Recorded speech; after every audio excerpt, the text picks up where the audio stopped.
여러분 안녕하십니까? C채널 뉴스입니다. 한국교회가 환경의제를 개발하고 지방자치단체와 협약을 맺는 등 환경 지킴이로 거듭나고 있습니다. 창조질서 회복이라는 신앙적 실천뿐 아니라 사회와의 소통에도 크게 기여할 전망입니다.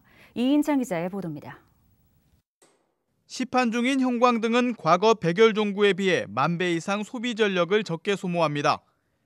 이에 더해 최근에는 연료율이 높은 LED 조명을 활용, 집에서 신선한 채소를 기르는 방법도 연구되고 있습니다. 태양열 모듈 장비들도 계속해서 소형화돼 가정에서의 이용도 확대되고 있습니다. 이처럼 친환경 에너지 기술이 해를 거듭할수록 발전하고 있고 환경에 대한 사회적 인식이 크게 개선되는 가운데 한국교회 환경운동에도 새로운 변화가 시도되고 있습니다. 환경에 대한 참여의 폭이 확대되고 접근 방식도 보다 구체적이고 실질적으로 변모하는 것입니다. 우선 교회가 지방자치단체와 연계해 지역사회 에너지 문제에 공동 대응하기 시작했다는 점이 고무적입니다. 예장통합과 고신, 기장총회 등 30여 교단이 참여하고 있는 한국장로교 총연합회가 지난달 원전 하나 줄이기 사업을 추진하고 있는 서울시와 협약을 맺고 에너지 효율 개선 캠페인을 전개하기로 한 것이 대표적 사례라 할 수 있습니다. 6일에는 예장합동총회 소속 목회자들이 참여하고 있는 영성목회연구회가 캠페인에 합류했습니다. 협약에 따라 교회들은 5에서 10% 에너지 절감과 햇빛발전소 설치, 신재생 에너지 보급 등에 참여하게 되며 서울시는 행정적으로 지원하게 됩니다.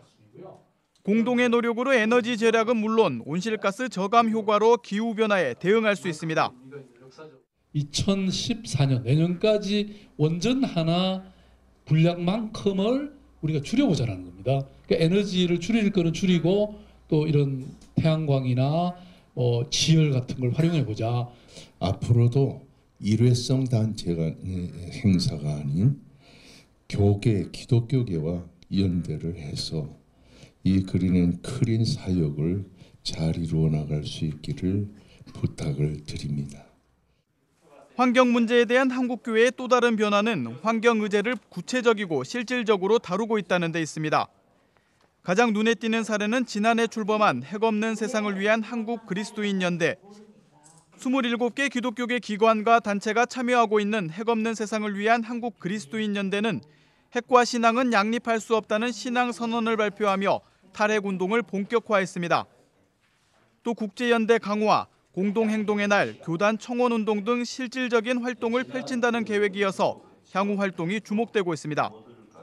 이 WCC 총회와 연동한 행사, 포럼이 가능하면 포럼, 혹은 부스가 설치되어서 전시가 가능하면 전시, 그리고 탈핵 원자력 발전소 현장을 기행할 수 있으면 기행하는.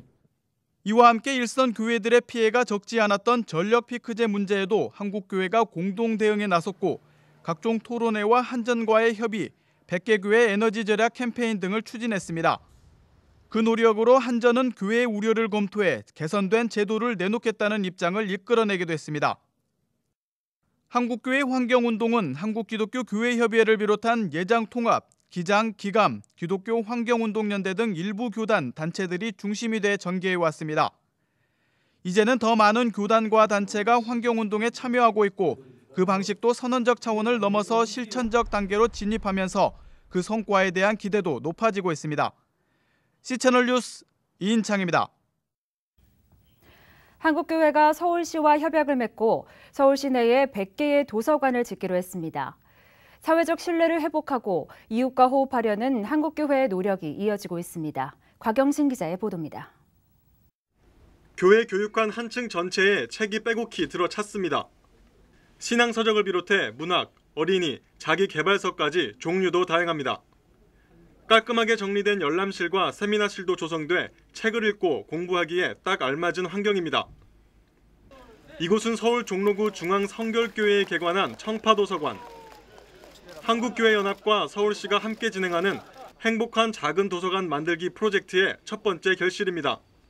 교회 속 도서관을 통해 지역 주민에게 한 발짝 더 다가가고 바람직한 독서 문화를 만드는 데 기여한다는 계획입니다. 지역사회에 있는 분들이 교양을 또 넓히고 또 그러면서 또 교회를 가까이 이렇게 접할 수 있는 기회를 만들어 줌으로써 지역사회에 우리가 있는 그런 역할을 좀 잘 해 나가려고 그렇게 생각하고 있고요.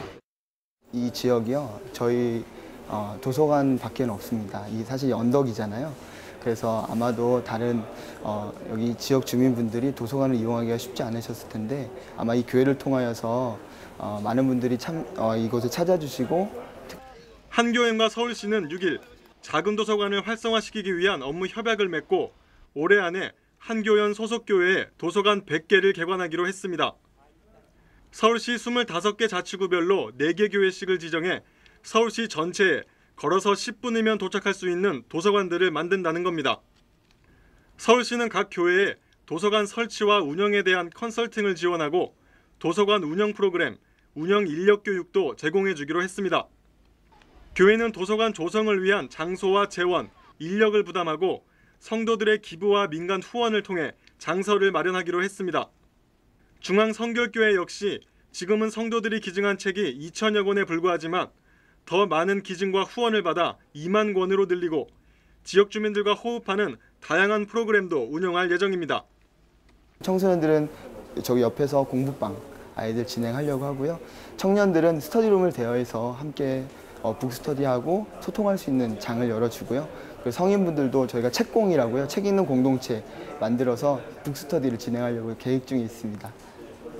행복한 작은 도서관 만들기 프로젝트는 한국교회가 지역사회 복지와 삶의 질 향상에 기여하기 위한 노력의 일환입니다. 특히 최근 한국교회가 지나친 개교회주의로 공공성을 잃고 사회로부터 비판을 받아온 가운데 지역사회와 호흡하려는 교회의 노력이 점점 많아지고 있습니다. 이 밖에 지역사회와 함께하는 교회로 손꼽히는 부천 새롬교회는 지난 2002년부터 가족 도서관을 운영하고 있으며 그 밖에 어린이집, 지역 아동센터 등을 통해 마을 복지에 크게 기여하고 있습니다. 또 노원구에 위치한 글로벌 디아코니아 센터는 이혼한 이주민 여성의 자립과 양육을 도와주는 주거공간 유니게의 집을 운영하며 지역 다문화 가정의 치유와 회복을 위해 노력하고 있습니다. 한국교회에 대한 신뢰도가 갈수록 하락하고 있다는 통계 속에 이렇듯 지역사회와 함께하며 신뢰를 회복하려는 모습은 신선함을 주고 있습니다. 이제 개교회주의를 탈피하고 교회의 문턱을 낮춰 지역사회와 소통하려는 노력은 교회의 미래를 위한 선택이 아닌 필수 조건으로 여겨지고 있습니다. C채널 뉴스 곽영신입니다. 문화관광부와 서울시가 지난 4년간 종교 행사에 지원한 금액을 살펴본 결과 불교가 가장 많은 지원을 받았고 기독교는 가장 적게 받은 것으로 나타났습니다. 한국교회 언론회에 따르면 지난 2010년부터 올해까지 4년간 불교가 371억 원으로 가장 많은 지원을 받았고 유교가 331억 원, 천주교가 89억 원, 그리고 기독교는 65억 원으로 가장 적게 받은 것으로 조사됐습니다. 서울시는 해마다 평균 5억 원씩 불교의 연등 행사를 위해 지원하는 것으로 알려졌으며 문화관광부는 불교 문화 행사, 연등 축제, 템플스테이 등의 불교 행사에 지속적으로 재정을 지원한 것으로 나타났습니다. 기독교회는 WCC와 WEA 총회 개최 준비 지원, 기독교 종교화합 활동 지원 등으로 4년간 65억 5,500만 원을 지원한 것으로 알려졌습니다. 한국교회 언론회는 이에 대해 자칫하면 종교 간 차별 문제가 발생할 수 있다며 정부와 지자체가 종교 행사와 시설물에 대해서까지 과도한 재정 지원을 하는 것은 재고돼야 한다고 밝혔습니다. 러시아 정교회가 평양의 성삼위일체 교회에서 부활절 예배를 드렸다고 밝혔습니다.